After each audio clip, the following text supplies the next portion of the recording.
Oke, teman-teman, Shalom, kembali lagi dalam acara kita baca Alkitab. Sebelum kita mulai, ada baiknya kita mulai berdoa dulu supaya acara ini dan Alkitab yang kita baca diberkati Tuhan dan bisa tertanam dan juga bertumbuh dalam hati kita. Berdoa dimulai. Bapa di surga, Tuhan Yesus dan kuasa Roh Kudus, terima kasih ya Tuhan atas berkat-Mu pada sore hari ini telah mengumpulkan kita bersama menjadi satu keluarga kembali untuk membaca Alkitab, firman-Mu yang agung. Urapi dan berkatilah acara kami ini Tuhan, dan berkati kami juga agar kami bukan hanya membaca dan mendengar, tetapi juga memahami, mengerti, dan tertanam firman-Mu yang agung ke dalam hati kami. Terima kasih banyak sekali lagi Tuhan Yesus. Kami sudah berdoa. Mohon urapi acara ini ya Tuhan. Haleluya. Amin. Oke, dimulai dari aku dulu ya. Teman-teman, aku baca dari Hakim-Hakim 1 ayat 1 sampai 12.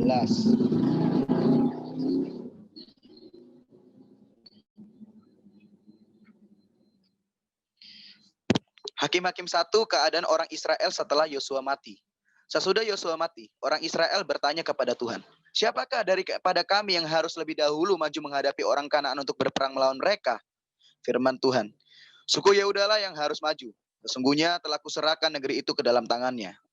Lalu berkatalah Yehuda kepada Simeon, saudaranya itu, majulah bersama-sama dengan aku ke bagian yang telah diundikan kepadaku, dan baiklah kita berperang melawan orang Kanaan. Maka aku pun akan maju bersama-sama dengan engkau ke bagian yang telah diundikan kepadamu. Lalu Simeon maju bersama-sama dengan dia.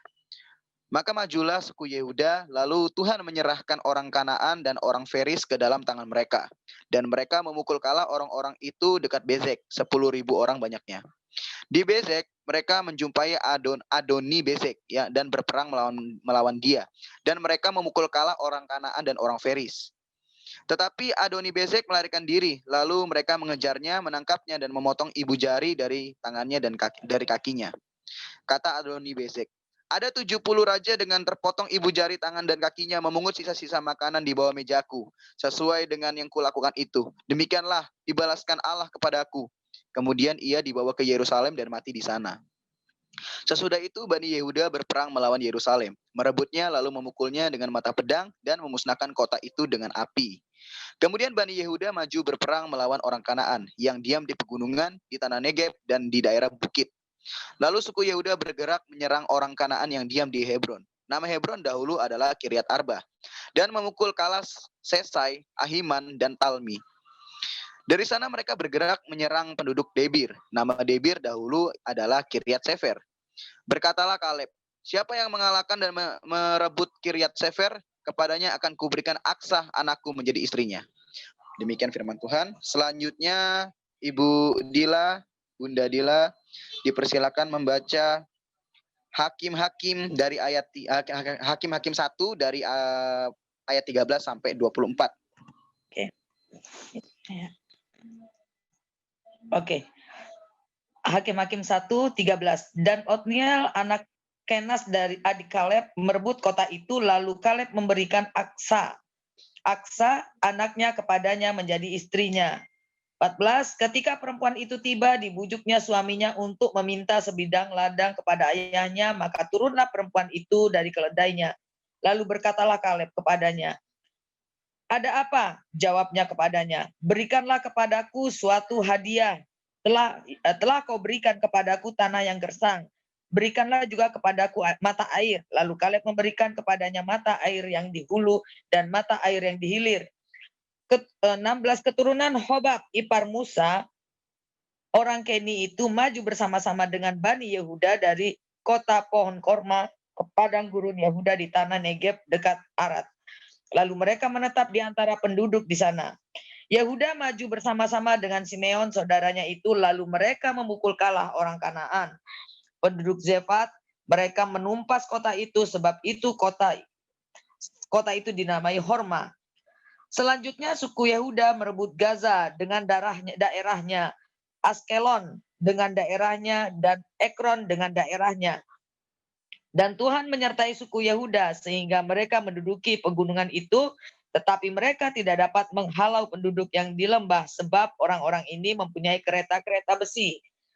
Kepada Kaleb telah diberikan Hebron, seperti yang dikatakan Musa dahulu, dan dari sana telah dihalaukannya anak-anak yang 3 itu. 21, tetapi orang Yebus, penduduk kota Yerusalem, tidak dihalau oleh Bani Benyamin. Jadi orang Yebus itu masih diam bersama-sama dengan Bani Benyamin di Yerusalem sampai sekarang. 22, keturunan Yusuf juga maju menyerang Betel dan Tuhan menyertai mereka. Keturunan Yusuf menyuruh orang mengintai Betel itu. Nama kota itu dahulu adalah Luz. Ketika pengintai-pengintai itu melihat seorang keluar dari kota itu, maka berkatalah mereka kepadanya, "Tolong tunjukkan bagaimana kami dapat memasuki kota ini, maka kami akan memperlakukan engkau sebagai sahabat." Oke, mantap sekali Bu Dila. Selanjutnya Joseph ya. Joseph dari ayat 25 sampai 36 dipersilahkan. Hakim-Hakim 1 ayat 25 sampai 36. Lalu ditunjukkannyalah kepada mereka bagaimana mereka dapat memasuki kota itu. Dan mereka memukul kota itu dengan mata pedang. Tetapi orang itu dengan seluruh kaumnya dibiarkan mereka pergi. Orang itu pergi ke negeri orang Het dan mendirikan di sana sebuah kota yang dinamainya Luz. Demikianlah nama kota itu sampai sekarang. Suku Manasye tidak menghalau penduduk Bet-Sean dan penduduk segala anak kotanya. Penduduk Tanak dengan segala anak kotanya, penduduk Dor dengan segala anak kotanya, penduduk Yiblem dengan segala anak kotanya, dan penduduk Migedo dengan segala anak kotanya, sebab orang Kanaan itu berkeras untuk tetap diam di negeri itu. Setelah orang Israel menjadi kuat, mereka membuat orang Kanaan itu menjadi orang Rodi, dan tidak menghalau mereka sama sekali. Suku Efraim pun tidak menghalau orang Kanaan yang diam di Gezer, sehingga orang Kanaan itu tetap diam di tengah-tengah mereka di Gezer. Suku Zebulon tidak menghalau penduduk Kitron dan penduduk Nahalol, sehingga orang Kanaan itu tetap diam di tengah-tengah mereka walaupun sebagai orang Rodi. Suku Asyir tidak menghalau penduduk Ako, penduduk Sidon serta Ahlab, Aksib, Helba, Afek, dan Rehob. Sehingga orang Asyir itu diam di tengah-tengah orang Kanaan, penduduk asli di negeri itu, sebab orang-orang itu tidak dihalaunya. Suku Naftali tidak menghalau penduduk Bet Semes dan penduduk Bet Anat, sehingga mereka diam di tengah-tengah orang Kanaan, penduduk asli di negeri itu. Tetapi penduduk Bet Semes dan Bet Anat itu menjadi orang Rodi bagi mereka. Orang Amori mendesak Bani dan ke sebelah pegunungan dan tidak membiarkan mereka turun ke lembah. Dan orang Amori itu berkeras untuk tetap diam di Heres, di Ayalon, dan di Saalbim. Walaupun mereka mendapat tekanan berat dari keturunan Yusuf, sebab mereka menjadi orang Rodi. Daerah orang Amori itu mulai dari pendakian Akrabim, dari Selah terus ke atas.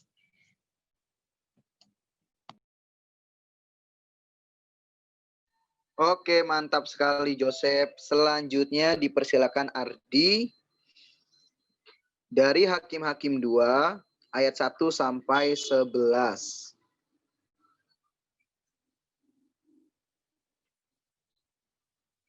Yuk Ardi. Halo Ardi. Belum bisa ya? Kalau belum bisa kita lengkap dulu Ardi. Setelah Ardi, Raymond. Ada Raymond? Oh, udah keluar. Oke. Lanjut ke Kenneth berarti. Kenneth, Hakim-Hakim 2 ayat 1 sampai 11 dipersilakan. Oke, aku bisa baca. Oke, aku baca.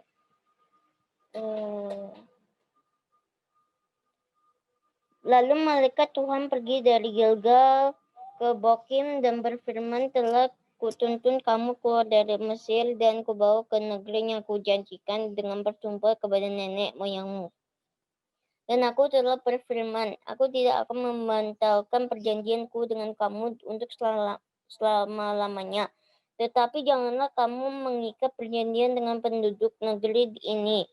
Mezbah mereka haruslah kamu robohkan, tetapi kamu tidak mendengar firmanku. Mengapa kamu berbuat demikian? Lagi aku telah berfirman, aku tidak akan menghala orang-orang itu dari depanmu, tetapi mereka akan menjadi musuhmu dan segala alam mereka akan menjadi jerat bagimu. Setelah malaikat Tuhan mengucapkan firman itu kepada seluruh Israel, menangislah bangsa itu dengan keras. Maka tempat itu dinamai Bokim. Lalu mereka mempersembahkan korban di sana kepada Tuhan. Setelah Yosua melepas bangsa itu pergi, maka pergilah orang Israel itu masing-masing ke milik pusakanya untuk memiliki negeri itu. Dan bangsa itu beribadah kepada Tuhan sepanjang zaman Yosua dan sepanjang zaman para tua-tua yang hidup lebih lama daripada Yosua dan yang telah melihat segenap perbuatan yang besar yang dilakukan Tuhan bagi orang Israel. Dan Yosua bin Nun, hamba Tuhan itu, mati pada umur 110 tahun. Ia dikuburkan di daerah milik pusakanya di Timnat Heres di pegunungan Efraim di sebelah utara Gunung Gaas. Setelah seluruh angkatan itu dikumpulkan kepada nenek moyangnya, bangkitlah sesudah mereka itu angkatan yang lain yang tidak mengenal Tuhan ataupun perbuatan yang dilakukannya bagi orang Israel. Lalu orang Israel melakukan apa yang jahat di mata Tuhan dan mereka beribadah kepada para Baal. Mereka meninggalkan Tuhan. Oke, cukup Kenneth. Selanjutnya Bang Kismin. Bang Kismin dipersilakan membaca Hakim-Hakim 2 pasal 2 ayat 12 sampai 23. Yuk, mari. Baik. Hakim-Hakim pasal 2 ayat 12. Mereka meninggalkan Tuhan Allah nenek moyang mereka yang telah membawa mereka keluar dari tanah Mesir, lalu mengikuti Allah lain di antara Allah bangsa-bangsa di sekeliling mereka dan sujud menyembah kepadanya sehingga mereka menyakiti hati Tuhan. Demikianlah mereka meninggikan Tuhan dan beribadah kepada Baal dan para Asetoret. Maka bangkitlah murka Tuhan terhadap orang Israel. Ia menyerahkan mereka ke dalam tangan perompak dan menjual mereka kepada musuh di sekeliling mereka, sehingga mereka tidak sanggup lagi menghadapi musuh mereka. Setiap kali mereka maju, tangan Tuhan melawan mereka dan mendatangkan malapetaka kepada mereka, sesuai dengan apa yang telah diperingatkan kepada mereka oleh Tuhan dengan sumpah, sehingga mereka sangat terdesak. Maka Tuhan membangkitkan hakim-hakim yang menyelamatkan mereka dari tangan perompak itu. Tetapi juga para hakim itu tidak mereka hiraukan, karena mereka berzina dengan mengikuti Allah lain dan sujud menyembah kepadanya. Mereka segera menyimpang dari jalan yang ditempuh oleh nenek moyangnya dan yang mendengarkannya perintah Tuhan. Mereka melakukan yang tidak patut. Setiap kali apabila Tuhan membangkitkan seorang hakim bagi mereka, maka Tuhan menyertai hakim itu dan menyelamatkan mereka dari tangan musuh mereka selama hakim itu hidup. Sebab Tuhan berbelas kasihan mendengar rintihan mereka karena orang-orang yang mendesak dan menindas mereka. Tetapi apabila hakim-hakim itu mati, kembalilah mereka berlaku jahat. Lebih jahat dari nenek moyang mereka dan mengikuti Allah lain, beribadah kepadanya dan sujud menyembah kepadanya. Dalam hal apapun mereka tidak berhenti dengan perbuatan dan kelakuan mereka yang tegar itu. Apabila murka Tuhan, bangkitlah terhadap orang Israel. Berfirmanlah ia, karena bangsa ini melanggar perjanjian yang telah kuperintahkan kepada nenek moyang mereka dan tidak mendengarkan firman-Ku. Maka aku sampai ayat berapa? Sampai habis ya? Halo? Halo? sampai ayat 23 sampai habis. Oke. Ayat 21, maka aku pun tidak mau menghalau lagi dari depan mereka satupun dari bangsa-bangsa yang ditinggalkan Yesua pada waktu matinya, supaya dengan perantaraan bangsa-bangsa itu aku mencobai orang Israel, apakah mereka tetap hidup menurut jalan yang ditunjukkan Tuhan seperti yang dilakukan oleh nenek moyang mereka atau tidak. Demikianlah Tuhan membiarkan bangsa-bangsa itu tinggal dengan tidak segera menghalau mereka. Mereka tidak diserahkannya ke dalam tangan Yesua. Demikian. Oke, mantap sekali Bang Kismin. Selanjutnya karena nggak ada KA, Sis Ana lengkap ya. Fatur mau baca? Fatur? Dari mana? Hakim-Hakim 3 ayat 1 sampai 10. Oke, Loh, sebentar. kok Bu Fadila Ayat 1 keluar sampai sih? 10. Iya. Bentar. Ya. Hakim 3.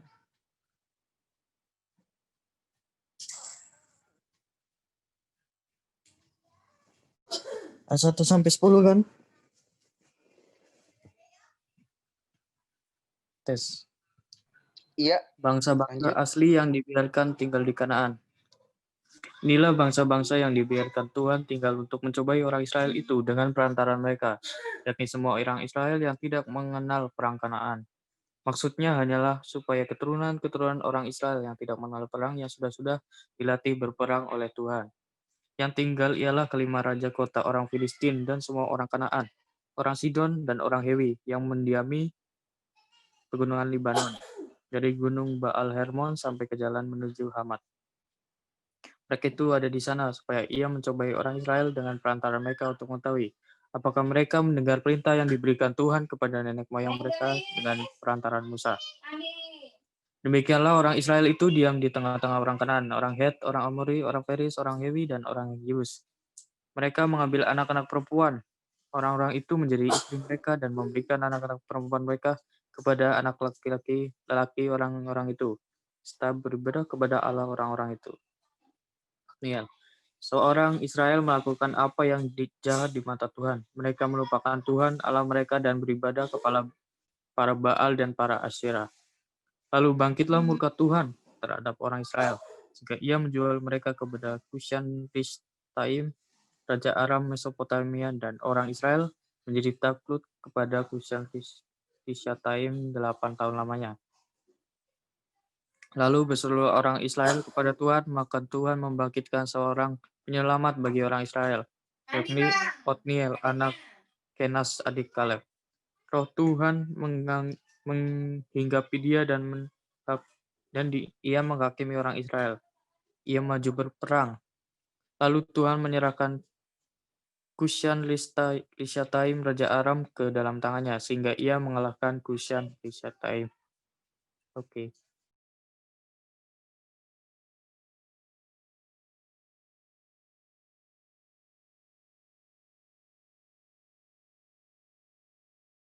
Oke, selanjutnya Lindawati Sutikno mau ikut baca atau nyimak aja?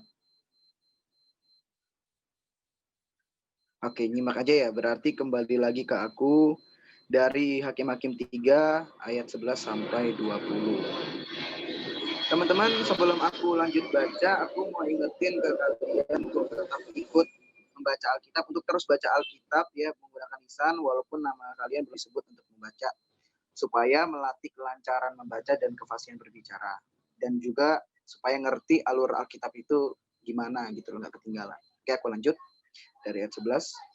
Lalu amanlah negeri itu 40 tahun lamanya. Kemudian matilah Otniel anak Kenas, Ehud. Tetapi orang Israel melakukan pula apa yang jahat di mata Tuhan. Lalu Eglon raja Moab diberi Tuhan kuasa atas orang Israel, oleh sebab mereka telah melakukan apa yang jahat di mata Tuhan. Raja ini mengajak Bani Amon dan Bani Amalek menjadi sekutunya. Lalu majulah ia dan memukul orang Israel kalah.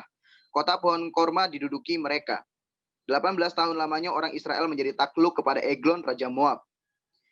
Lalu orang Israel berseru kepada Tuhan. Maka Tuhan membangkitkan bagi mereka seorang penyelamat, yakni Ehud, anak Gera, orang Benyamin, seorang yang kidal. Dengan perantaraannya, orang Israel biasa mengirimkan upeti kepada Eglon, Raja Moab. Dan Ehud membuat pedang yang bermata dua, yang panjangnya hampir sehasta. Disandangnya lah itu di bawah pakaiannya pada pangkal paha kanannya. Kemudian ia menyampaikan upeti kepada Eglon, Raja Moab. Adapun Eglon itu seorang yang sangat gendut. Setelah Ehud selesai menyampaikan upeti itu, disuruhnya pembawa upeti itu pulang. Tetapi ia sendiri berhenti pada batu-batu berpahat yang di dekat Gilgal dan kembali menghadap raja. Berkatalah ia, "Ada pesan rahasia yang kubawa untuk tuanku, ya raja," kata Eglon. "Diamlah dahulu." Maka semua orang yang berdiri di depannya itu pergi keluar. Lalu Ehud masuk mendapatkan dia, sedang ia duduk sendirian di kamar atas di rumah peranginannya. Berkatalah Ehud, "Ada firman Allah yang kubawa untuk tuanku." Lalu bangunlah ia berdiri dari tempat duduknya. Demikianlah firman Tuhan. Selanjutnya, karena nggak ada Budila, lanjut ke Ardi. Ardi dari ayat 21 sampai 31.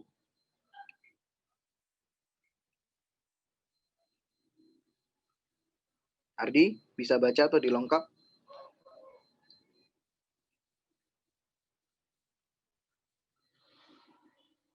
Oh, Joseph dulu kalau gitu ya.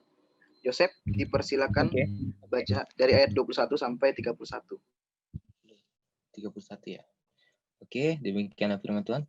Kemudian Ehud mengulurkan tangan kirinya, dihunusnya pedang itu dari pangkal paha kanannya, dan ditikamnya ke perut raja. Sehingga hulunya beserta mata pedang itu masuk. Lemak menutupi mata pedang itu, sebab pedang itu tidak dicabutnya dari perut raja. Lalu keluarlah ia melalui pintu belakang. Demikianlah Ehud sampai ke serambi, pintu kamar atas itu ditutup dan kuncinya setelah ia keluar. Datanglah hamba-hamba raja melihat, tetapi pintu kamar atas itu terkunci. Lalu berkatalah mereka, tentulah ia membuang air di kamar rumah peranginan itu. Lalu mereka menunggu-nunggu sampai menjadi bingung.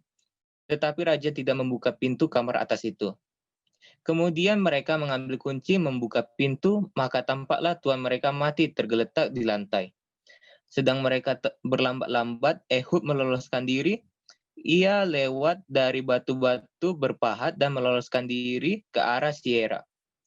Setelah ia sampai ke sana, ditiupnya lah sangkakala di pegunungan Efraim.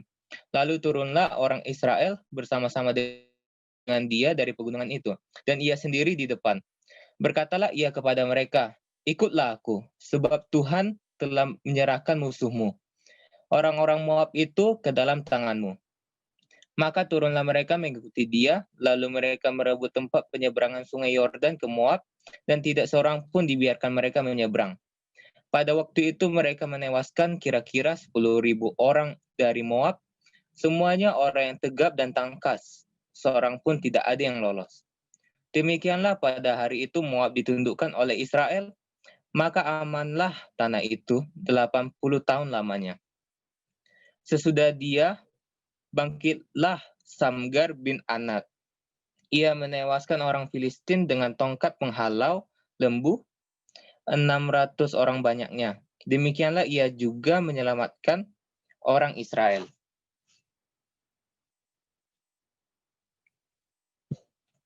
Oke, mantap. Selanjutnya Ardi, udah bisa baca atau mau dilengkap lagi?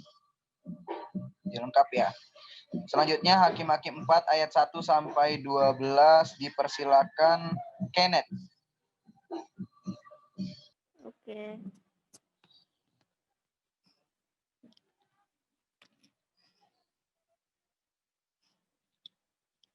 Setelah Ehud mati, orang Israel melakukan pula apa yang jahat di mata Tuhan.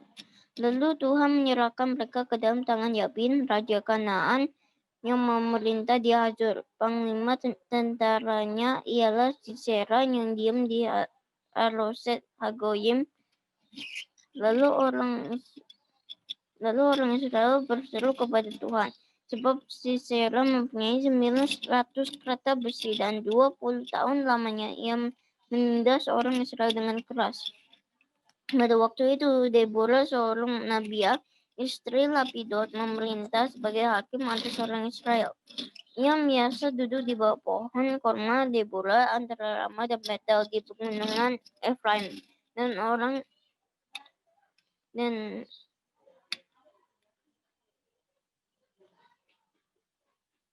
orang Israel menghadapnya untuk berhakim kepadanya. Ia menyuruh memanggil Barak bin Abinoam dari Kedesh di daerah Naftali, lalu berkata kepadanya, "Bukankah Tuhan Allah Israel memerintahkan demikian? Majulah bergerak menuju Gunung Tabor dengan membawa 10.000 orang Bani Naftali dan Bani Zebulun bersama-sama dengan engkau. Dan aku akan menggerakkan Sisera, panglima tentara Yabin, dengan kereta-keretanya dan pasukannya menuju engkau ke sungai Kison, dan aku akan menyerahkan dia ke dalam tanganmu." Jawab Barak kepada Deborah, "Jika engkau,"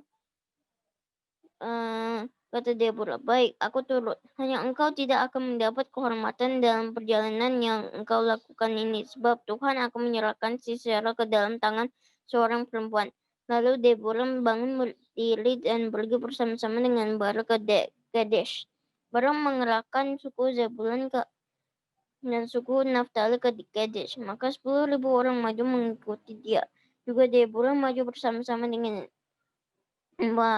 Adapun Heber, orang Keni itu telah memisahkan diri dari suku Keni dari anak-anak Hobab ipar Musa, dan telah berpindah-pindah memasang kemahnya sampai ke pohon Tarbantin di Zaanaim yang dekat Kadesh. Setelah dikabarkan kepada Sisera bahwa Barak bin Abinoam telah maju ke Gunung Tabor.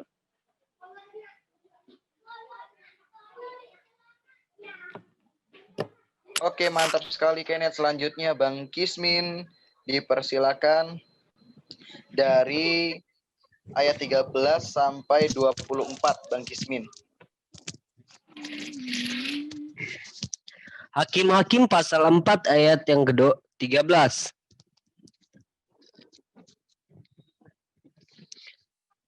Dikerahkannyalah segala keretanya, 900 kereta besi, dan seluruh rakyat yang bersama-sama dengan dia dari Horeset Hagoyim ke sungai Kison.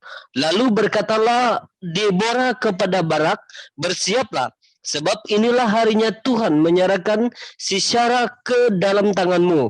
Bukankah Tuhan telah maju di depan engkau?" Lalu turunlah Barak dari Gunung Tabor, dan 10.000 orang mengikuti dia. Dan Tuhan mengacaukan Sisera serta segala keretanya dan seluruh tentaranya oleh mata pedang di depan Barak, sehingga Sisera turun dari keretanya dan melarikan diri dengan berjalan kaki.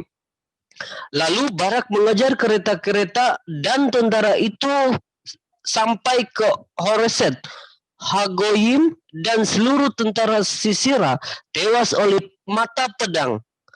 Tidak ada seorang pun yang tinggal hidup, tetapi Sisera dengan berjalan kaki melarikan diri ke kemah Yahel, istri Heber, orang Keni itu. Sebab ada perhubungan baik antara Yabin, Raja Hazor, dengan keluarga Heber, orang Keni itu. Yahel itu pun keluar mendapatkan Sisera dan berkata kepadanya, "Singgahlah, tuanku, silakan masuk. Jangan takut." Lalu singgahlah ia ke dalam kemah perempuan itu, dan perempuan itu menutupi dia dengan selimut. Kemudian berkatalah ia kepada perempuan itu, "Berilah kiranya aku minum air sedikit, aku haus." Lalu perempuan itu membuka kirbat susu. Diberinyalah dia minum, dan diselimutinya lah pula. Lagi katanya kepada perempuan itu, berdirilah di hadapan pintu kemah, dan apabila ada orang datang dan bertanya kepadamu, "Ada orang di sini?" maka jawablah, "Tidak ada." Tetapi Yahel istri Heber mengambil patok kemah, diambilnyalah pula palu, mendekatinya diam-diam, lalu diletakkannya patok itu masuk ke dalam pelipisnya sampai tembus ke tanah, sebab ia telah tidur nyenyak karena lelahnya, maka matilah orang itu. Pada waktu itu muncullah Barak yang mengajar Sisera, keluarlah Yair mendapatkan dia dan berkata kepadanya, marilah, aku akan menunjukkan kepadamu orang yang kau cari. Lalu masuklah Barak ke dalam dan tampaklah Sisera mati tergeletak dengan patok dalam pelipisnya. Demikianlah Allah pada hari itu menundukkan Yabin, Raja Kanaan di depan orang Israel. Dan kekuasaan orang Israel kian keras menekan Yabin, Raja Kanaan, sampai mereka melenyapkan Yabin, Raja Kanaan itu. Demikian. Oke, mantap Bang Kismin. Selanjutnya, habis Bang Kismin, Fatur. Sis Ana mau baca nggak? Kalau nggak, aku lengkap lagi. Nggak ya?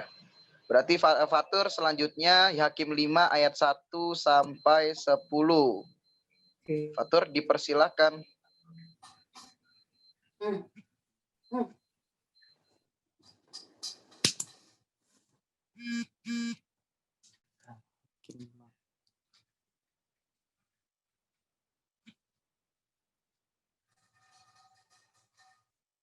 Pada hari itu bernyanyilah Deborah dan Barak bin Abinoam demikian.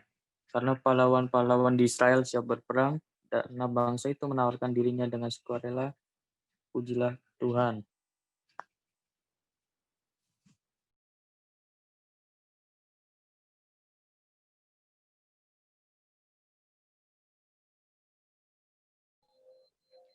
Oh, itu jaringan, guys. Si Fatur lagi jaringannya agak gangguan. Oke, kita lengkap dulu ke Kak Agnes. Hakim 5 ayat 1 sampai 10, bisa Kak? Bisa, Kak. Oke, mantap, dipersilakan. Nyanyian Deborah. Pada hari itu bernyanyilah Deborah dan Barak bin Abinoam demikian. Karena pahlawan-pahlawan di Israel setiap berperang, karena bangsa itu menawarkan dirinya dengan sukarela, pujilah Tuhan. Dengarlah ya raja-raja, pasanglah telingamu, ya pemuka-pemuka. Kalau aku mau bernyanyi bagi Tuhan. Bermazmurlah bagi Tuhan Allah Israel. Tuhan, ketika engkau bergerak dari Seir, ketika engkau melangkah maju dari daerah Edom, bergoncanglah bumi, tirislah juga langit, juga awan tiris airnya. Gunung-gunung, yakni Sinai, bergoyang di hadapan Tuhan Allah Israel. Dalam zaman Samgar bin Anat, dalam zaman Yael, kafilah tidak ada lagi, dan orang-orang yang dalam perjalanan terpaksa menempuh jalan yang berbelit-belit. Penduduk pedusunan diam-diam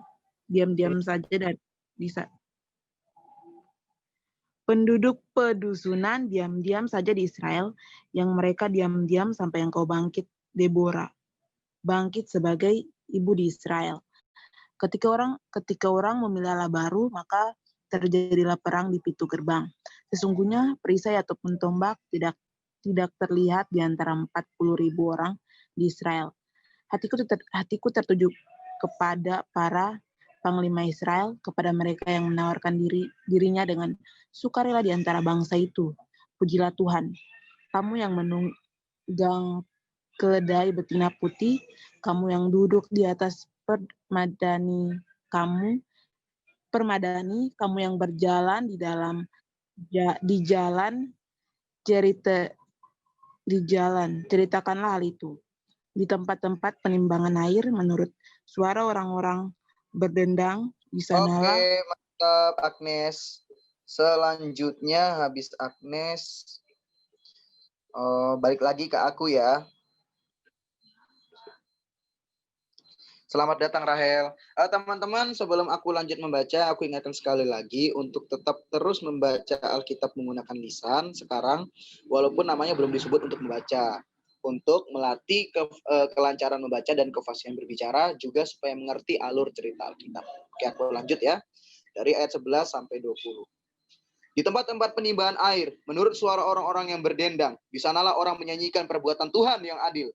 Perbuatannya yang adil terhadap orang-orangnya di pedusunan di Israel. Pada waktu itu turunlah umat Tuhan ke pintu gerbang. Bangunlah, bangunlah, Deborah, bangunlah, bangunlah. Nyanyikanlah suatu nyanyian. Bangkitlah, Barak, dan giringlah tawananmu, hai anak Abinoam. Lalu turunlah para bangsawan yang terluput. Umat Tuhan turun baginya sebagai pahlawan. Dari suku Efraim mereka datang ke lembah, mengikuti engkau, ya suku Benyamin, dengan laskarmu. Dari suku Makhir, turunlah para panglima, dan dari suku Zebulan, orang-orang pembawa tongkat, pengarah. Juga para pemimpin suku Isyakar menyertai Deborah, dan seperti Isyakar, demikianlah Naftali menyertai Barak. Mereka menyusul dia dan menyerbu masuk lembah. Tetapi pihak pasukan-pasukan suku Ruben ada banyak pertimbangan. Mengapa engkau tinggal duduk di antara kandang-kandang sambil mendengarkan seruling pemanggil kawanan? Di pihak pasukan-pasukan suku Ruben ada banyak pertimbangan. Orang Gilead tinggal diam di seberang sungai Yordan. Dan suku Dan, mengapa mereka tinggal dekat kapal-kapal? Suku Asyer duduk di tepi pantai laut, tinggal diam di teluk-teluknya. Tetapi suku Zebulon, ialah bangsa yang berani mempertaruhkan nyawanya. Demikian juga suku Naftali di tempat-tempat tinggi di padang. Raja-raja datang dan berperang. Pada waktu itu, raja-raja Kanaan berperang dengan Ta'anak pada mata air di Megido. Tetapi perak sebagai rampasan tidak diperoleh mereka. Dari langit berperang bintang-bintang. Dari peredarannya mereka memerangi Sisera. Oke, selanjutnya dipersilakan. Amin, amin. Amin. Ada Bang Samuel. Sebentar ya teman-teman. Selanjutnya dipersilakan Joseph. Joseph dari Hakim-Hakim 6 ya ayat 1. Kok Hakim-Hakim 6? Hakim-Hakim ya Hakim-Hakim 6 ayat 21 sampai 30. Ayat 21 sampai 30 dipersilakan. Dan malaikat Tuhan Sorry, mengulurkan. Joseph, noise-nya. Nice, ada noise. Tes sekarang. Oke, udah. Oke, Udah. begini. Oh, itu masih agak noise dikit kayaknya headsetnya tolong dicepet dulu. Nggak pakai headset loh. Oh, udah lancar itu. Oh, masih ada noise kayaknya jaringannya. Tunggu. Sekarang sudah, Ustaz? Udah. Oke. Hakim-Hakim 6 ayat 21 ya. Ayat 21 sampai 30. Masih Dan agak noise dikit itu. Jaringan apa gimana ya? Permisi, aku izin keluar dulu ya. Oke, Kenneth. Aku mau pulang. Iya. Oke. Sekarang sudah. Masih agak dikit. Astaga. Lengkap dulu aja ya. Nanti dibenerin dulu. Oke. Oke, kalau gitu Ardi nggak ada. Bang Kismin dari ayat 21 sampai 30. Bang Kismin? Hakim-Hakim pasal 6 ya? Yuk, ayat 21 sampai 3. Ayat 21 sampai 30. Hakim-Hakim pasal 6 ayat 21. Dan malaikat Tuhan mengulurkan tongkat yang ada di tangannya dan ujung masih pasal 5. Masih pasal 5 ayat 21 sampai 30. Oke.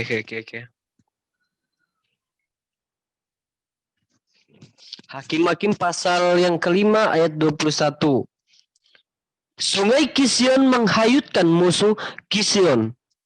Sungai yang terkenal dari dahulu kala itu majulah sekuat tenaga, hai jiwaku. Ketika itu menderaplah telapak kuda, karena berpacu lari kuda-kudanya. Ketukilah kota Meros, firman malaikat Tuhan. Kutukilah habis-habisan penduduknya, karena mereka tidak datang membantu Tuhan. Membantu Tuhan sebagai pahlawan. Diberkatilah Yael istri Heber, orang Keni itu, melebihi perempuan-perempuan lain. Diberkatilah ia melebihi perempuan-perempuan yang di dalam kemah. Air diminta orang itu, tetapi susu diberikannya. Dalam cawan yang indah disuguhkannya dadi.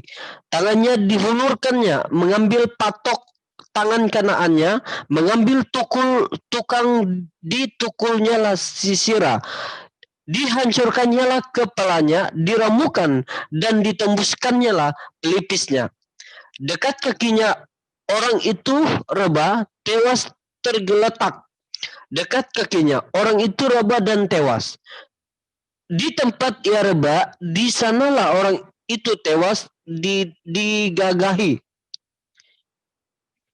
Dari jendela ibu Sisera menjengkuk dan berseru dari tingkap, mengapa keretanya tak kunjung datang? Mengapa kereta-keretanya belum kedengaran? Yang paling bijak di antara dayang-dayangnya menjawabnya, dan ia sendiri juga membalas perkataannya itu. Bukankah mereka mendapat jarahan dan membagi-baginya?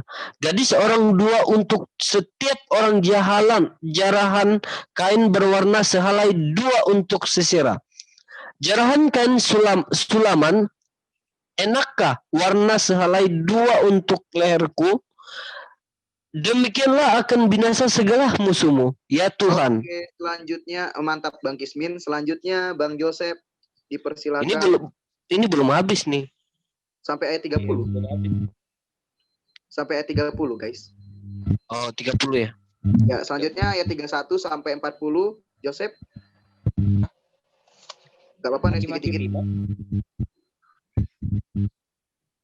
Hakim 5. Aduh, bagus dah ya.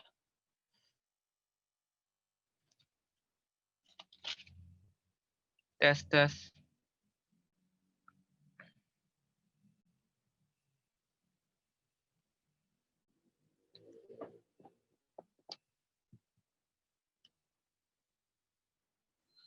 Oh, bentar, ada kesalahan nih. Hakim 5 benar ayat 21 sampai 31. Betul tuh Bang, ini maaf. Ya, Joseph selesaikan aja dari ini, nggak apa-apa ya Bang, sorry. Joseph selanjutnya selesaikan aja ayat 31 terus disambung dari Hakim 6 ayat 1 sampai 10. Yuk Joseph. Oke. Beginilah firman Tuhan. Kita lanjutkan. Demikianlah akan binasa segala musuhmu ya Tuhan. Tetapi orang yang mengasihinya bagaikan matahari terbit dalam kemegahannya. Lalu amanlah negeri itu 40 tahun lamanya. Tetapi orang Israel melakukan apa yang jahat di mata Tuhan. Sebab itu Tuhan menyerahkan mereka ke dalam tangan orang Midian 7 tahun lamanya. Dan selama itu orang Midian berkuasa atas orang Israel. Karena takutnya kepada orang Midian itu, maka orang Israel membuat tempat-tempat perlindungan di pegunungan, yakni gua-gua dan kubu-kubu. Setiap kali orang Israel selesai menabur, datanglah orang Midian, orang Amalek, dan orang-orang dari sebelah timur, lalu maju mendatangi mereka. Berkemahlah orang-orang itu di daerah mereka, dan memusnahkan hasil tanah itu sampai ke dekat Gaza, dan tidak meninggalkan bahan makanan apapun di Israel. Juga domba atau lembu atau keledai pun tidak. Sebab orang-orang itu datang maju dengan ternaknya dan kemahnya. Dan datangnya itu berbanyak-banyak seperti belalang. Orang-orangnya dan orangnya tidak terhitung banyaknya. Sekaliannya datang ke negeri itu untuk memusnahkannya. Sehingga orang Israel menjadi sangat melarat oleh perbuatan orang Midian itu. Lalu berserulah orang Israel kepada Tuhan. Ketika orang Israel berseru kepada Tuhan karena orang Midian itu, Maka Tuhan mengutus seorang nabi kepada orang Israel yang berkata kepada mereka, "Beginilah firman Tuhan, Allah Israel. Akulah yang menuntun kamu keluar dari Mesir dan yang membawa kamu keluar dari rumah perbudakan. Aku melepaskan kamu dari tangan orang Mesir dan dari tangan semua orang yang menindas kamu. Bahkan aku menghalau mereka dari depanmu dan negeri mereka kuberikan kepadamu. Dan aku telah berfirman kepadamu, akulah Tuhan Allahmu, maka janganlah kamu menyembah Allah orang Amori yang negerinya kamu diami ini, tetapi kamu tidak mendengarkan firmanku itu." Amin. Oke, mantap Joseph. Selanjutnya, setelah Joseph gak ada Ardi, Raymond, Kenneth, Kismin tadi udah. Fatur ada? Enggak ya? Ada Fatur? Gak ada. Bang Samuel mau baca nggak, Bang? Enggak ya? Kalau gitu Kak Agnes, dipersilakan Kak Agnes dari ayat 11 sampai 20. Halo Kak Agnes. Halo Kak. Yuk, lanjut. Hakim-Hakim 6 ayat 11 sampai ayat yang ke-20. Kemudian datanglah malaikat Tuhan dan duduk di bawah pohon Tarbantin di Ofra, kepunyaan Yoas orang Abiezer itu. Sedang Gideon anaknya mengirik gandum dalam tempat pemerasan anggur agar tersembunyi bagi orang Midian. Malaikat Tuhan menampakkan diri kepadanya dan berfirman kepadanya demikian. Tuhan menyertai engkau, ya pahlawan yang gagah berani. Jawab Gideon kepadanya, Tuanku, jika Tuhan menyertai kami, mengapa semuanya ini menimpa kami? Di manakah segala perbuatan-perbuatannya yang ajaib yang diceritakan oleh nenek moyang kami kepada kami ketika mereka berkata, bukankah Tuhan telah menuntun kita keluar dari Mesir, tetapi sekarang Tuhan membuang kami dan menyerahkan kami ke dalam cengkraman orang Midian.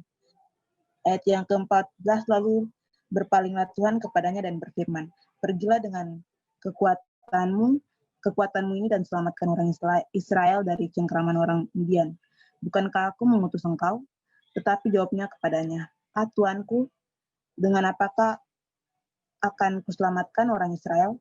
Ketahuilah, kaumku adalah yang paling kecil di antara suku Manasye dan aku pun seorang yang paling muda di antara kaum keluargaku.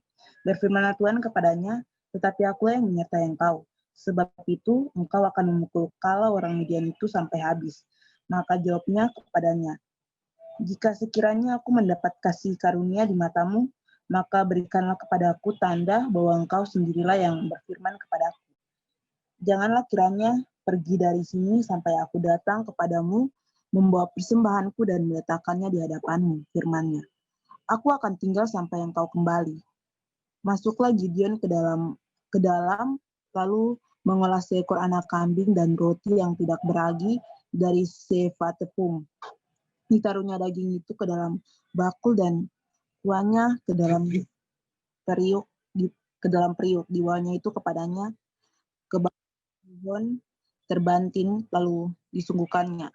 Berfirmanlah malaikat Allah kepadanya, ambillah daging dan roti yang tidak beragi itu, letakkanlah ke atas batu itu, dan curahkanlah kuahnya. Maka diperbuatnya demikian. Amin. Oke, mantap sekali Kak Agnes. Wih, masuk lagi Arjonius. Bang Samuel mau baca? Enggak ya. Kak Irfan mau baca? Kak Hendy mau baca? Mau menyimak aja? Saya bisa, Kak. Saya bisa, Bang. Mau baca? Mau, Bang. Oke. Hakim-Hakim 6 ayat 21 sampai 30 dipersilakan Ivan.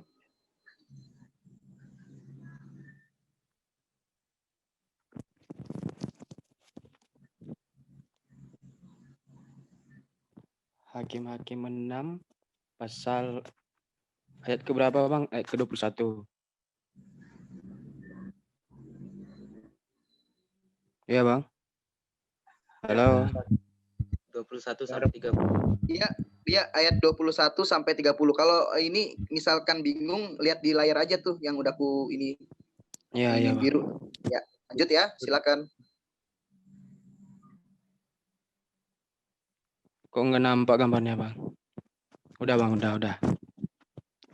Sampai ayat 30 ya, Bang.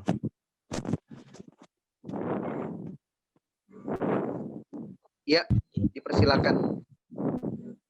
Gambarnya nggak ada gambarnya, Bang. Dan malaikat Tuhan mengulurkan tongkat yang ada di tangannya, dengan ujungnya disinggungnya daging dan roti itu. Maka timbullah api dari batu itu dan memakan habis daging dan roti itu. Kemudian hilanglah malaikat Tuhan dari pandangannya.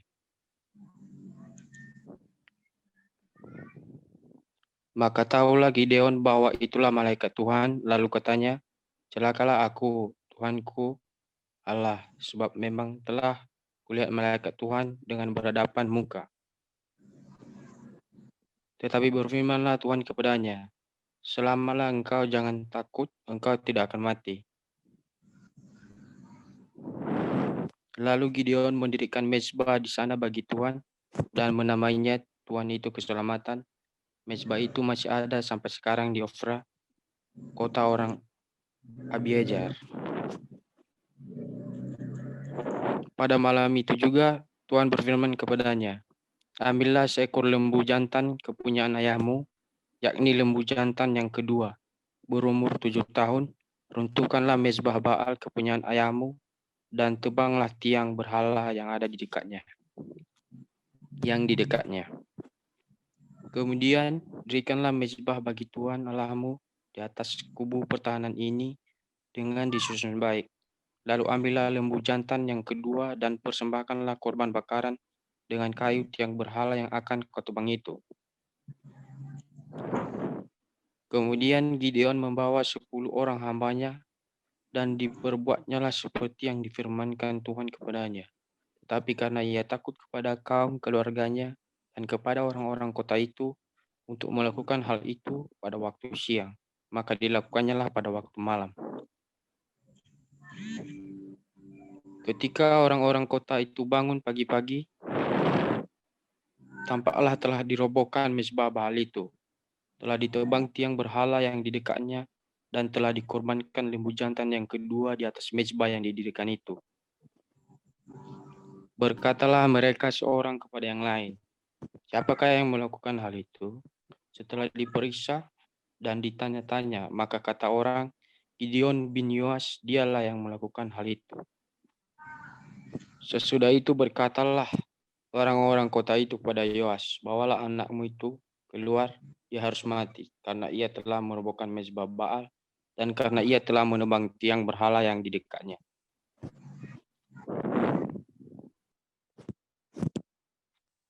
Oke, mantap Ivan.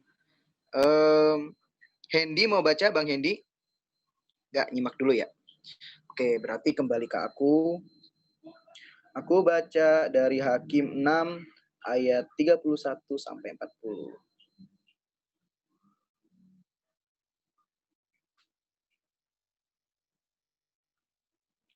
Tetapi jawab Yoas kepada semua orang yang mengerumuninya itu, kamu mau berjuang membela Baal, atau kamu mau menolong dia? Siapa yang berjuang membela Baal akan dihukum mati sebelum pagi. Jadi jika Baal itu Allah, biarlah ia berjuang membela dirinya sendiri setelah mezbahnya dirobohkan orang.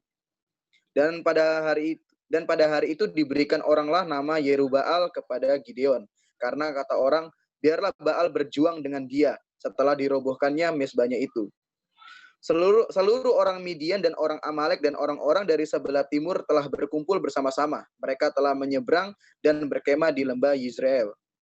Pada waktu itu roh Tuhan menguasai Gideon. Ditiupnyalah sangkakala dan orang-orang Abiezer dikerahkan untuk mengikuti dia. Juga dikirimnya pesan kepada seluruh suku Manasye dan orang-orang ini pun dikerahkan untuk mengikuti dia. Dikirimnya pula pesan kepada suku Asher, Sebulon, dan Naftali. Dan orang-orang ini pun maju untuk menggabungkan diri dengan mereka.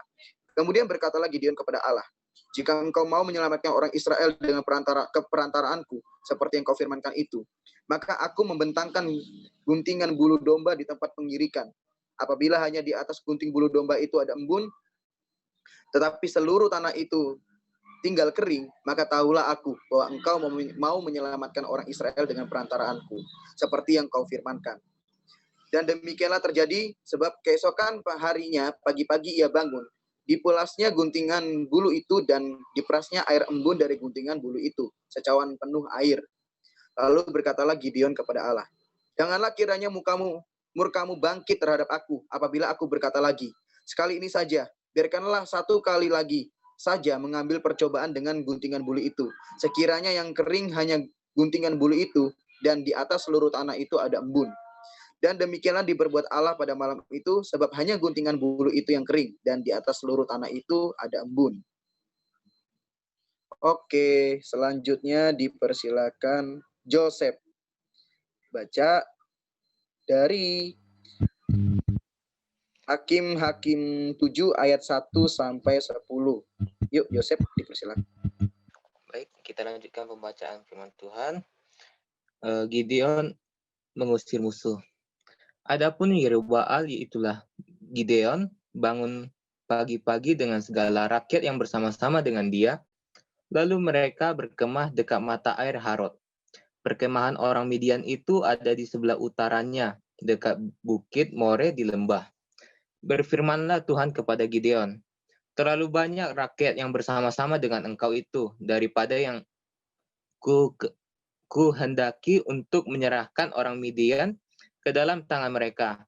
Jangan-jangan orang Israel megahkan diri terhadap aku, sambil berkata, tanganku sendirilah yang menyelamatkan aku. Maka sekarang serukanlah kepada rakyat itu demikian, siapa yang takut dan gentar, biarlah ia pulang, enyah dari pegunungan Gilead. Lalu pulanglah 22.000 orang dari rakyat itu, dan tinggallah 10.000 orang. Tetapi Tuhan berfirman kepada Gideon, masih terlalu banyak rakyat. Suruhlah mereka turun minum air, maka aku akan menyaring mereka bagimu di sana. Siapa yang kufirmankan kepadamu, inilah orang yang akan pergi bersama-sama dengan engkau, dialah yang akan pergi bersama-sama dengan engkau. Tetapi barang siapa yang kufirmankan kepadamu, inilah orang yang tidak akan pergi bersama-sama dengan engkau, dialah yang tidak akan pergi. Lalu Gideon menyuruh rakyat itu turun minum air, dan berfirmanlah Tuhan kepadanya, barang siapa yang menghirup air dengan lidahnya seperti anjing menjilat, haruslah kau kumpulkan tersendiri. Demikian juga semua orang yang berlutut untuk minum. Jumlah orang yang menghirup dengan membawa tangannya ke mulutnya ada 300 orang, tetapi yang lain dari rakyat itu semuanya berlutut minum air. Lalu berfirmanlah Tuhan kepada Gideon, dengan ke-300 orang yang menghirup itu akan kuselamatkan kamu. Aku akan menyerahkan orang Midian ke dalam tanganmu. Tetapi yang lain dari rakyat itu semuanya boleh pergi, masing-masing ke tempat kediamannya. Dari rakyat itu mereka mengambil bekal dan sangka kalah. Demikianlah seluruh orang Israel disuruhnya pergi, masing-masing ke kemahnya, tetapi ke-300 orang itu ditahannya. Adapun perkemahan orang Midian ada di bawahnya, di lembah. Pada malam itu berfirmanlah Tuhan kepadanya, bangunlah, turunlah menyerbu perkemahan itu, sebab telah kuserahkan itu ke dalam tanganmu. Tetapi jika engkau takut untuk turun menyerbu, turunlah bersama dengan pura bujangmu ke perkemahan itu.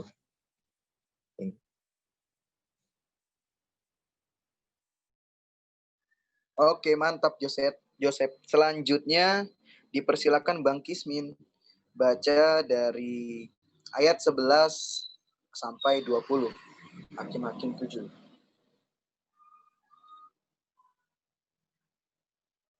Halo Bang Kismin?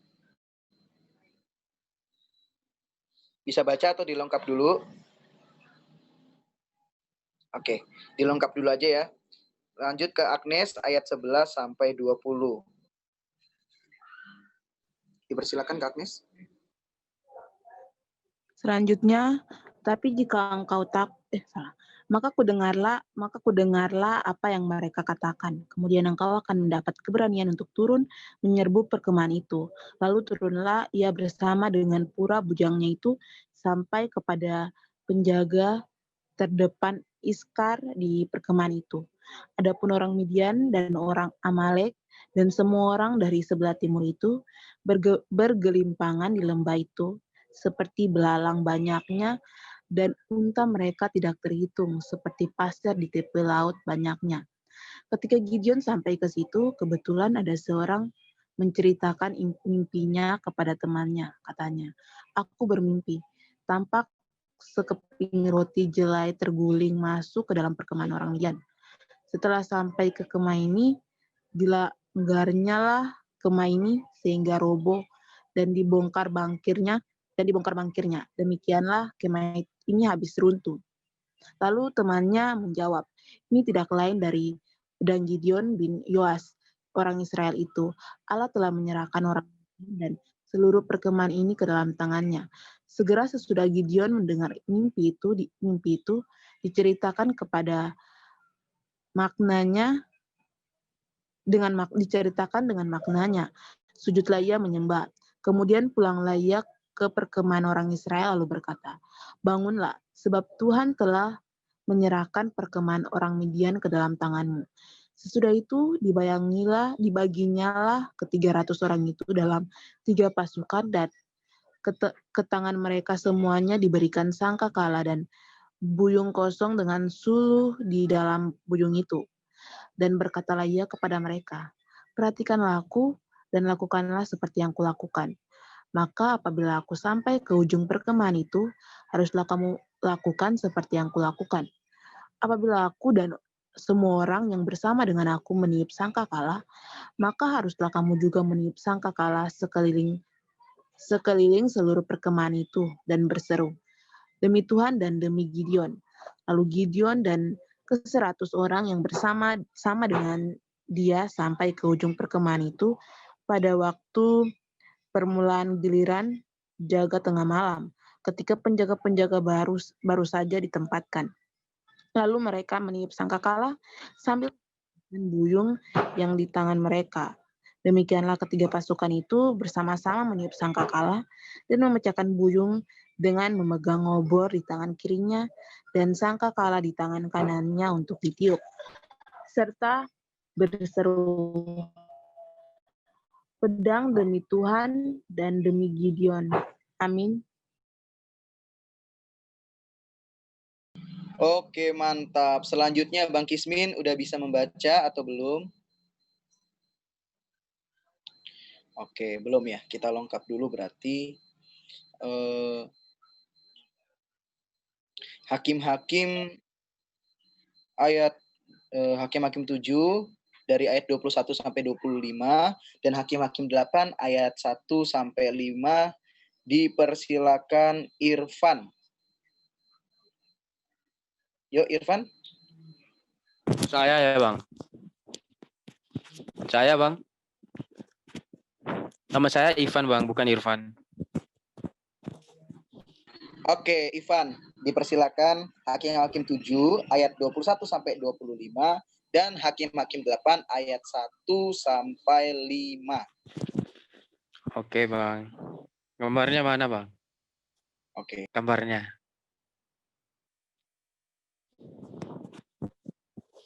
Hakim-Hakim 7 ayat 21 ya, Bang.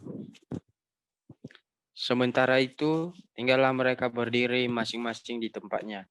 Sekeliling perkemahan itu, tetapi seluruh tentara musuh menjadi kacau balau, berteriak-teriak,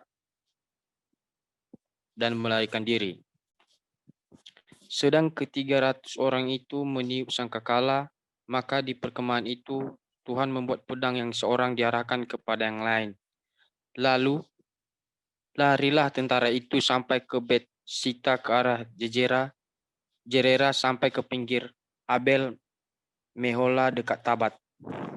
Kemudian dikerahkanlah orang-orang Israel dari suku Naftali dan dari suku Asher dan dari segenap suku Manasye.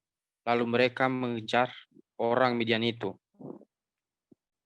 Gideon menyuruh juga orang ke seluruh pegunungan Efraim dengan pesan, turunlah menghadapi orang Midian dan dudukilah segala batang air sampai ke Bet-bara dan juga sungai Yordan. Maka semua orang Efraim dikerahkan, lalu mereka menduduki segala batang air sampai ke Bet-bara juga sungai Yordan. Mereka berhasil menawan dua raja Midian, yakni Oreb dan Jeeb. Oreb dibunuh di gunung batu Oreb dan Jeeb dibunuh dalam tempat pemberasan anggur Jeeb. Mereka mengejar orang Midian itu, lalu mereka membawa kepala Oreb dan kepala Jeeb kepada Gideon di seberang sungai Yordan. Hakim-Hakim ayat 1 ya Bang? Halo? Ya, lanjut aja. Siapa? Ivan, ayat 1 sampai 5, Hakim-Hakim 8. Oke Bang, oke.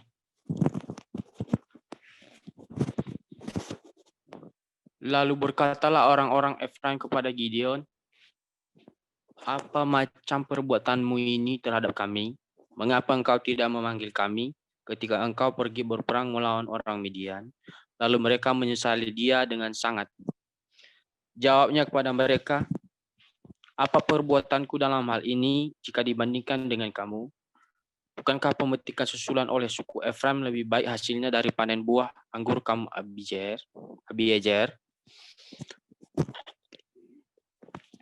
Allah telah menyerahkan kedua raja Midian itu, yakni Oreb dan Jeeb, ke dalam tanganmu. Apa yang telah dapat capai jika dibandingkan dengan kamu? Setelah ia berkata demikian, maka redalah marah mereka terhadap dia. Ketika Gideon sampai ke sungai Yordan, menyeberanglah ia dan ke-300 orang yang bersama-sama dengan dia, meskipun masih lelah namun mengejar juga. Dan berkatalah ia kepada orang-orang Sukot, tolong berikan beberapa roti untuk rakyat yang mengikuti aku ini, sebab mereka telah lelah dan aku sedang mengejar Jebah dan Salmuna, raja-raja Midian.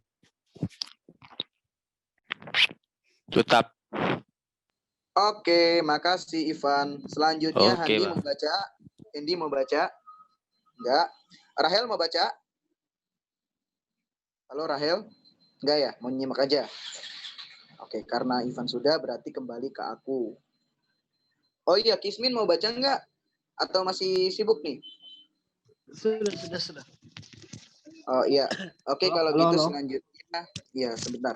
Selanjutnya dari Hakim-Hakim 8 ayat 6 sampai 15. Yuk dipersilakan Kismin. Halo. Halo. Oh, oke. Hakim-Hakim 8 ayat 5 sampai Halo? Hakim-Hakim pasal 8 ayat 5 sampai Hakim-Hakim, bentar. Hakim-Hakim 8 ayat 6 sampai 15. Sorry ya, tadi ada tamu. Bentar. Yuk, lanjut. ayat berapa? Ayat 6 sampai 15, Pak. Ayat 6 sampai ke 15. Oke. Hakim-Hakim pasal yang ke-8 ayat yang ke-6. Tetapi jawab para pemuka di Sukot itu, sudahkah Jeba dan Salmuna itu ada di dalam tanganmu, sehingga kami harus memberikan roti kepada tentaramu? Lalu kata Gideon, kalau begitu, apabila Tuhan menyerahkan Jeda dan Salmuna ke dalam tanganku, aku akan mengharuk tubuhmu dengan duri pedang, gurun, dan onak. Maka berjalanlah ia dari sana ke Penuel dan berkata demikian juga kepada orang-orang Penuel. Tetapi orang-orang ini pun menjawabnya seperti orang-orang Sukot. Lalu berkatalah ia juga kepada orang-orang Penuel, apabila aku kembali dengan selamat, maka aku akan merobohkan menara ini. Sementara itu, Jebeda dan Salmuna ada di Karkor bersama-sama dengan tentara mereka, kira-kira 15.000 orang banyaknya, yakni semua orang yang masih tinggal hidup dari seluruh tentara orang-orang dari sebelah timur. Banyaknya yang tewas ada 120.000 orang yang bersenjatakan pedang. Gideon maju melalui jalan orang-orang yang diam di dalam kemah di sebelah timur Noba Noba dan dan Yogbeha, lalu memukul kala tentara itu. Ketika tentara itu menyangka dirinya aman, Zeba dan Salmuna melarikan diri, tetapi Gideon mengajar mereka dan menawan kedua raja Midian itu, yakni Zebeda dan Salmuna, sedang seluruh tentara dicerai beraikannya. Kemudian kembalilah Gideon bin Yoas dari peperangan dengan melalui perdakian Heris. Ditangkapnya lah seorang muda dari penduduk Sukot. Setelah ditanyai, orang itu menulis nama para pemuka dan para tua-tua di Sikot untuk Gideon, 77 orang banyaknya. Lalu pergilah Gideon kepada orang-orang Sukot sambil berkata, inilah Zeba dan Salmuna yang karenanya kamu telah mencela aku dengan berkata, sudahkah Zeba dan Salmuna itu ada dalam tanganmu, sehingga kami harus memberikan roti kepada orang-orangmu yang lelah itu. Demikian. Mantap Bang Kismin. Oke, selanjutnya aku ya. Teman-teman, aku ingin ingatkan sekali lagi, tolong jangan berhenti membaca walaupun namanya belum disebut, untuk membaca. Jadi melatih kelancaran. Aku mau membaca deh aku. Wih, Bang Samuel nih mau baca. Oke dong. Dari ayat 16 ayat sampai 25, Hakim-Hakim 8. Dipersilakan. Hakim-Hakim 8 mau saya yang bacakan? Yuk, Hakim-Hakim 8 ayat 15 sampai 26. Nanti tak buka dulu Alkitabnya. Ya wes, oleh. Saya tanteni. Hakim-Hakim 8 ayatnya piro? 15 ayat ke-15 sampai 26. Check it out. Banyak banget. Ya wes, tak bacakan. 10 ayat gak apa-apa. Yang pinter. Iya. Oke, tak bacakan ya. Lalu pergilah Gideon kepada orang-orang Sukot sambil berkata, inilah Zebah dan Salmuna, yang karenanya kamu telah mencela aku dengan berkata, sudahkah Zebah dan Zalmuna itu ada dalam tanganmu, sehingga kami harus memberikan roti kepada orang-orangmu yang lelah itu? Ayat 16. Lalu ia mengumpulkan para tua-tua kota itu, ia mengambil duri padang gurun dan onak, dan menghajar orang-orang Sukot dengan itu. Juga menara Penuel dirobohkannya dan dibunuhnya orang-orang kota itu. Ayat 18. Kemudian bertanyalah ia kepada Zebah dan Zalmuna, di manakah orang-orang yang telah kamu bunuh di Tabor itu? Jawab mereka, mereka itu serupa dengan engkau.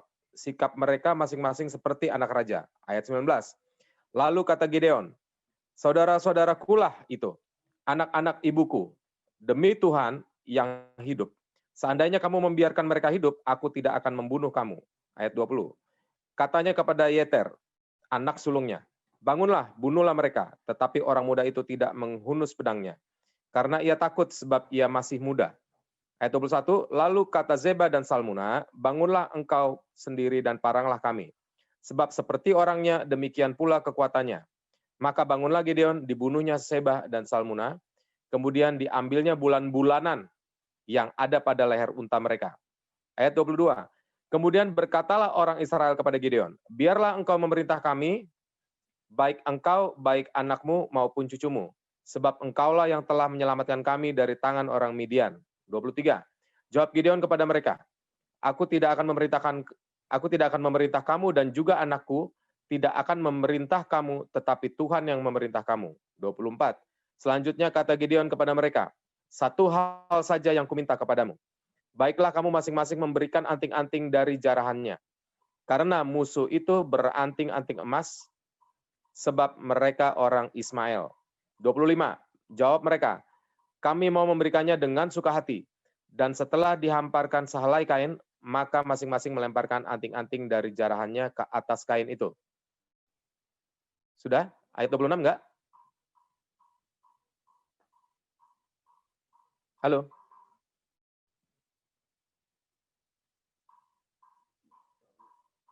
Masih sampai ayat 26, Bang Samuel. Satu ayat Sampai lagi. 26, oke. Adapun berat anting-anting emas yang dimintanya itu ada 1.700 shikal emas, belum terhitung bulan-bulanan, perhiasan telinga dan pakaian kain ungu muda yang dipakai oleh raja-raja Midian, dan belum terhitung kalung rantai yang ada pada leher onta mereka. Sekian. Oke, mantap banget, luar biasa Bang Samuel. Selanjutnya aku ya, dari Hakim-Hakim 8 ayat 26 sampai 35.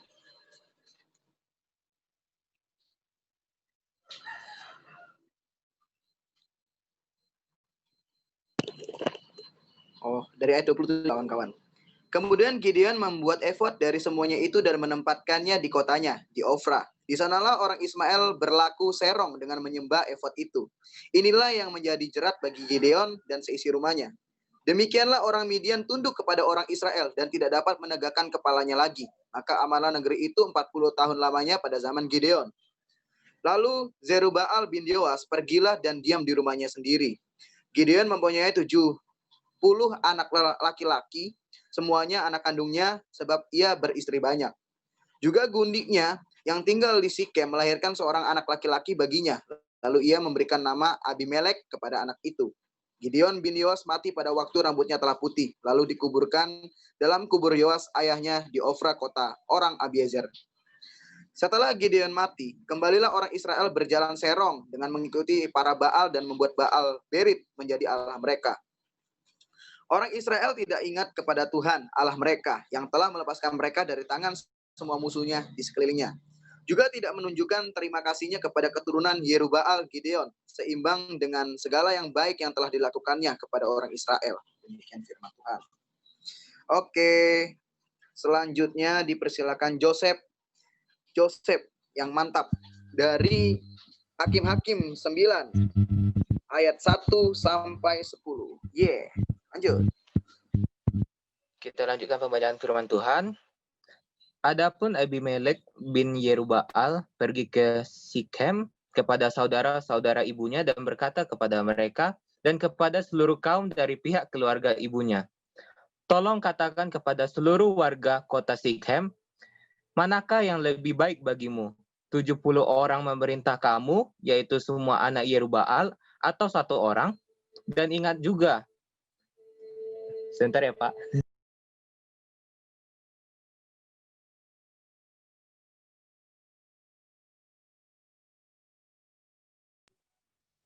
Oke, udah bisa. Oke. Kita lanjutkan. Yaitu semua mana nih tadi? Oke, kita ulangi dari ayat yang kedua.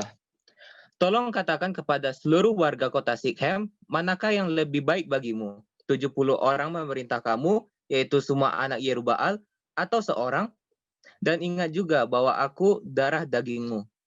Lalu saudara-saudara ibunya mengatakan hal ihwalnya kepada seluruh warga kota Sikem, maka condonglah itu untuk mengikuti Abimelek.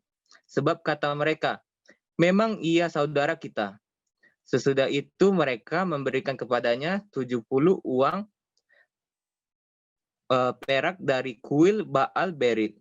Lalu Abimelek memberi perak itu sebagai upah kepada petualang-petualang dan orang-orang nekat supaya mengikuti dia. Ia pergi ke rumah ayahnya di Ofra, lalu membunuh saudara-saudaranya anak-anak Yerubbaal, 70 orang di atas 1 batu. Tetapi Yotam, anak bungsu Yerubbaal, tinggal hidup, karena ia menyembunyikan diri. Kemudian berkumpullah seluruh warga kota Sikem dan seluruh Bet Milo mereka pergi menobatkan Abimelek menjadi raja dekat pohon Tarbantin di tugu peringatan yang di Sikhem. Setelah hal itu dikabarkan kepada Yotam, pergilah ia ke gunung Gerizim dan berdiri di atasnya. Lalu berserulah ia dengan suara nyaring kepada mereka, "Dengarkanlah aku, kamu warga kota Sikhem, maka Allah akan mendengarkan kamu juga. Sekali peristiwa pohon-pohon pergi mengurapi yang akan menjadi raja atas mereka." Kata mereka kepada pohon zaitun, "Jadilah raja atas kami." Tetapi jawab pohon zaitun itu kepada mereka, "Masakan aku meninggalkan minyakku yang dipakai untuk menghormati Allah dan manusia dan pergi melayang di atas pohon-pohon?" Lalu kata pohon-pohon itu kepada pohon ara, "Marilah, jadilah raja atas kami." Amin. What the heck? Oke, mantap banget Joseph ya. Teman-teman, aku mau ngasih tahu nih, kan tadi ada kata petualang-petualang di ayat mana tadi? Ini di ayat 4 ya. Sesudah itu mereka memberikan kepadanya 70 uang perak dari kuil Baal Berit. Lalu Abimelek memberi perak itu sebagai upah kepada petualang-petualang dan orang-orang nekat supaya mengikuti dia. Petualang-petualang dan orang-orang nekat ini adalah preman. Itu juga pernah dibahas dalam ada kata petualang-petualang itu di Kisah Para Rasul ketika Rasul Paulus berkhotbah kalau nggak salah di Efesus ya. Jadi petualang-petualang itu adalah preman-preman. Oke. Selanjutnya, setelah ini Joseph siapa sih namanya? Bang Kismin dari ayat 11 sampai 20, Hakim-Hakim 9. Aku lagi ya. Yuk, mantap, dipersilakan. Hakim-Hakim 9 ayat berapa tadi? Halo? Ayat 11 sampai 20. 11 sampai ke 20. Hakim-Hakim pasal 9 ayat 11. Tetapi jawab pohon ara itu kepada mereka, "Masakan aku meninggalkan manisanku dan buah-buahku yang baik dan pergi melayang di atas pohon-pohon?" Lalu kata pohon-pohon itu kepada pohon anggur, "Marilah, jadilah raja atas kami." Tetapi jawab pohon anggur itu kepada mereka, "Masakan aku meninggalkan air buah anggurku yang menyukakan hati Allah dan manusia, dan pergi melayang di atas pohon-pohon?" Lalu kata segala pohon itu kepada semak duri, "Marilah, jadilah raja atas kami." Jawab semak duri itu kepada pohon-pohon itu, "Jika kamu sungguh-sungguh mau mengurapi aku menjadi raja atas kamu, datanglah berlindung di bawah nuangku. Tetapi jika tidak, biarlah api keluar dari semak duri dan memakan habis pohon-pohon aras yang di gunung Libanon. Maka sekarang, jika kamu berlaku setia dan tulus ikhlas dengan membuat Abimelek menjadi raja, dan jika kamu berbuat yang baik kepada Yerubal dan kepada keturunannya, dan jika kamu membalaskan kepadanya seimbang dengan jasanya. Bukankah ayahku telah berperang membelah kamu dan menyambung nyawanya? Membela. Bukan membelah, kalau membelah itu. Lanjut. Berperang membelah kamu, membelah kamu dan menyambung nyawanya, dan telah melepaskan kamu dari tangan orang Midian, padahal kamu sekarang memberontak terhadap keturunan ayahku dan membunuh anak-anaknya, 70 orang banyaknya di atas satu batu, serta membuat Abimelek, anak seorang budaknya perempuan, menjadi raja atas warga kota Sikhem. Karena ia saudaramu, jadi jika kamu pada hari ini berlaku setia dan tulus, ikhlas kepada Yerubal dan keturunannya, maka silakanlah kamu bersukacita atas Abimelek dan silakanlah ia bersukacita atas kamu. Tetapi jika tidak demikian, maka biarlah api keluar daripada Abimelek dan memakan habis warga kota Sikhem dan juga Bet Milo. Dan biarlah api keluar daripada warga kota Sikhem dan juga dari Bet Milo dan memakan habis Abimelek. Oh ya, aku keluar dulu sebentar ya. Saya ada lagi kerjaan. Ya, siap. Mantap. Oke, selanjutnya dipersilakan Kak Agnes yang terakhir dari ayat 21 sampai 30. Iya. Yuk, Kak Agnes. Hakim-Hakim 9 ayat 21 sampai ayat yang ke-30. Kemudian larilah Yotam. Ia melarikan diri ke BR dan tinggal di sana karena takut kepada Abimelek, saudaranya itu. Setelah 3 tahun lamanya Abimelek merintah atas orang Israel, maka Allah membangkitkan semangat jahat di antara Abimelek dan warga kota Sikhem, sehingga warga kota supaya kekerasan terhadap ke-70 anak Yerubbaal dibalaskan dan darah mereka ditimpakan kepada Abimelek saudara mereka yang telah membunuh mereka, dan kepada warga kota Sikhem yang membantu dia membunuh saudara-saudaranya itu, menempatkan orang untuk menghadang dia di puncak gunung dan merampas setiap orang yang melewati mereka melalui jalan itu. Hal itu dikabarkan kepada Abimelek. Sementara itu, Gaal bin Ebed beserta saudara-saudaranya telah datang dan pindah ke kota Sikhem. Warga kota Sikhem percaya kepadanya. Jadi pergilah mereka ke ladang. Mereka mengumpulkan hasil kebun anggur mereka dan menggirik memerasnya, lalu mengadakan perayaan. Mereka masuk ke kuil Allah mereka dan makan minum sambil mengutuki Abimelek. Berkatalah Gaal bin Ebed, siapa itu Abimelek dan siapa kita orang Sikhem, maka kita menjadi hambanya? Bukankah anak Yerubbaal dan Sebul wakilnya menjadi hamba orang-orang Hemor ayah Sikhem? Jadi mengapa kita menjadi hambanya? Sekiranya orang-orang kota ini ada di dalam tanganku, maka tentulah aku mengenyahkan Abimelek. Lalu berkatalah ia kepada Abimelek, perkuatlah tentaramu dan majulah. Ketika Sebul penguasa kota itu mendengar perkataan Gaal bin Ebed, bangkitlah.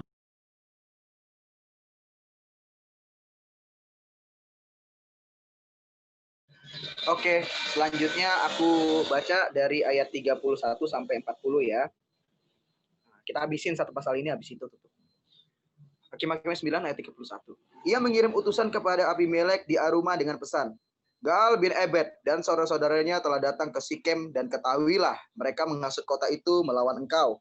Oleh sebab itu berangkatlah pada waktu malam, engkau dan rakyat yang bersama-sama dengan engkau itu, dan adakanlah penghadangan di padang. Esoknya pagi-pagi, pada waktu matahari terbit, haruslah engkau menyerbu kota itu, dan jika ia dan orang-orangnya keluar melawan engkau, maka engkau dapat berbuat kepadanya sesuai dengan keadaan yang kau dapati. Sebab itu berangkatlah Abimelek pada waktu malam beserta segala rakyat yang bersama-sama dengan dia. Lalu mereka mengadakan penghadangan dalam 4 pasukan untuk melawan Sikhem. Ketika Gaal bin Ebed pergi keluar dan berdiri di depan pintu gerbang kota itu, Abimelek kebetulan bangun dari tempat penghadangannya beserta rakyat yang bersama-sama dengan dia. Ketika Gaal melihat rakyat itu, berkatalah ia kepada Zebul, lihat, ada orang banyak turun dari puncak gunung. Jawab Zebul kepadanya, itu bayang-bayang gunung yang kau sangka manusia. Kata Gaal sekali lagi, lihat, ada orang banyak turun dari gunung pusat tanah, dan satu kelompok datang dari jalan pohon Tarbantin, peramal. Jawab Zebul kepadanya, di manakah mulutmu yang mengatakan itu? Di manakah mulutmu itu yang mengatakan, siapa siapa itu Abimelek, maka kita menjadi hambanya. Bukankah ini orang-orang yang telah kau hina itu? Majulah sekarang untuk memerangi mereka. Maka majulah Gaal dengan dipandangi oleh warga kota Sikem, lalu berperang melawan Abimelek. Tetapi Abimelek mengejar dia dan ia melarikan diri dari depannya. Dan banyaklah orang tewas sampai di depan pintu gerbang. Selanjutnya, ini masih panjang nih. Sampai 57. Oke, teman-teman, habis ini ya kita habisin aja satu pasal ini. Selanjutnya siapa? Joseph dari ayat 41 sampai 50. 50 Hakim-Hakim 9 dari 41 sampai 50. Sampai 50 aja atau sampai 57? Nanti 7-nya Agnes. Oh, oke. Yuk. Dari 41. Kita lanjutkan pembacaan firman Tuhan.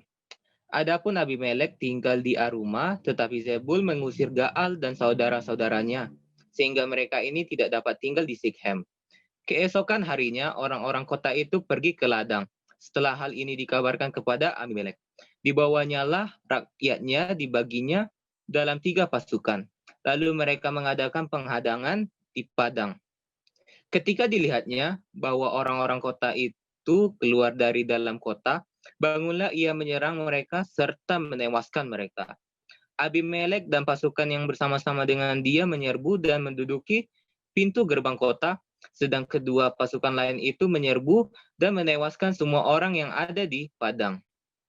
Sehari-harian itu Abimelek berperang melawan kota itu.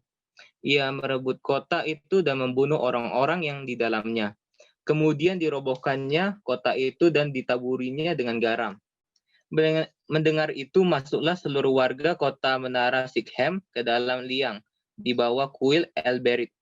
Dikabarkannya lah kepada Abimelek bahwa seluruh warga kota menara Sikhem telah berhimpun di sana. Lalu Abimelek dan seluruh rakyat yang bersama-sama dengan dia naik ke Gunung Zalmon. Abimelek mengambil kapak, lalu memotong dahan kayu, mengangkatnya dan meletakkannya ke atas bahunya sambil berkata kepada rakyatnya yang bersama-sama dengan dia, "Turutilah dengan segera perbuatanku yang kamu lihat ini." Kemudian rakyat itu juga masing-masing memotong dahan-dahan, lalu mengikuti Abimelek, meletakkan dahan-dahan itu di atas liang dan membakar liang itu di atas kepala orang-orang itu. Demikianlah semua penduduk kota menara Sikhem juga mati. Kira-kira 1.000 orang laki-laki dan perempuan. Selanjutnya Abimelek pergi ke Tebes, ia mengepung Tebes lalu merebutnya. Amin. Oke, yang terakhir ke Agnes ayat 51 sampai 57. Tetapi ada sebuah menara yang kuat di tengah-tengah kota, dan semua laki-laki dan perempuan seluruh warga kota itu melarikan diri ke situ. Mereka menutup pintu di belakangnya dan naik ke atas pintu menara itu.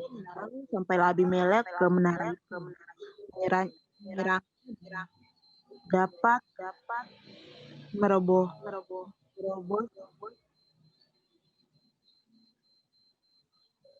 sampai ke pintu menara itu untuk membakar.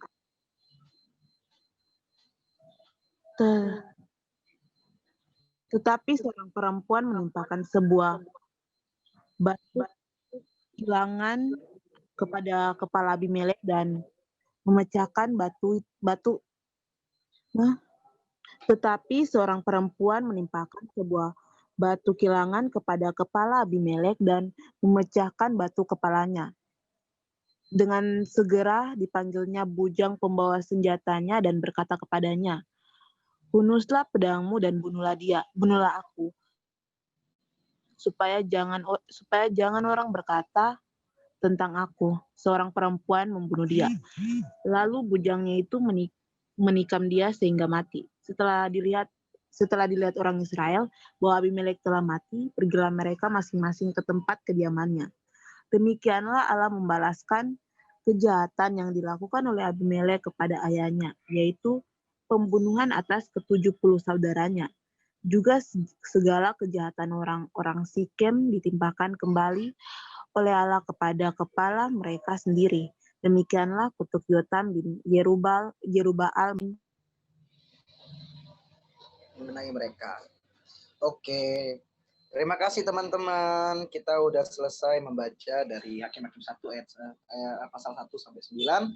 Sebelum kita selesai, mari kita tutup dengan doa. Joseph mau pimpin doa penutup? Mau? Enggak ya? Mungkin boleh Bang. Oke, teman-teman, kita akhiri acara baca Alkitab ini dengan doa penutup supaya firman yang kita baca berkenan dan tumbuh dalam hati kita. Oke, Joseph, dipersilakan untuk doa. Mari kita bersatu di dalam doa. Bapa, di dalam nama Tuhan Yesus Kristus, kami mengucap syukur dan terima kasih Bapa atas segala berkat yang rahmat yang Bapa berikan kepada kami, sehingga kami dapat melaksanakan aktivitas kami Bapa dari pagi hingga pada menjelang malam hari ini. Bapa, pada acara kami ya Bapa, kami telah mendengarkan sebagian lagi dari firman-Mu ya Bapa, kiranya itu dapat menjadi pedoman bagi kami ya Bapa, dan kami dapat lebih mengenal akan firman-Mu ya Bapa, dan kami dapat menyatakan kebenaran akan firman-Mu ya Bapa di tengah-tengah dunia ini ya Bapa. Dan kiranya Bapa, setelah kami membaca ini ya Bapa, maupun dalam acara kami ya Bapa, kiranya Bapa juga memberkati orang-orang sekitar kami ya Bapa. Begitu juga teman-teman kami, saudara kami, masyarakat di sekitar kami ya Bapa, di mana bila mana ada yang sakit ya Bapa, kiranya Bapa yang menyembuhkan, memberikan kekuatan ya Bapa agar lebih dekat dan mengenal akan firman-Mu. Bapa, ampuni kami orang yang berdosa ini juga ya Bapa, atas segala dosa dan perbuatan kami ya Bapa, yang telah kami perbuat ya Bapa. Tolonglah kami ya Bapa dalam segala aktivitas yang akan kami lakukan ya Bapa, dalam setiap perencanaan kami ya Bapa. Semoga itu ya Bapa, Tuhan memberkatinya ya Bapa, dan semuanya itu memberkati kami. Terima kasih Bapa, di dalam nama Tuhan Yesus Kristus kami berdoa dan mengucap syukur. Amin. Amin, haleluya. Oke teman-teman, makasih banyak. Terima kasih Kak.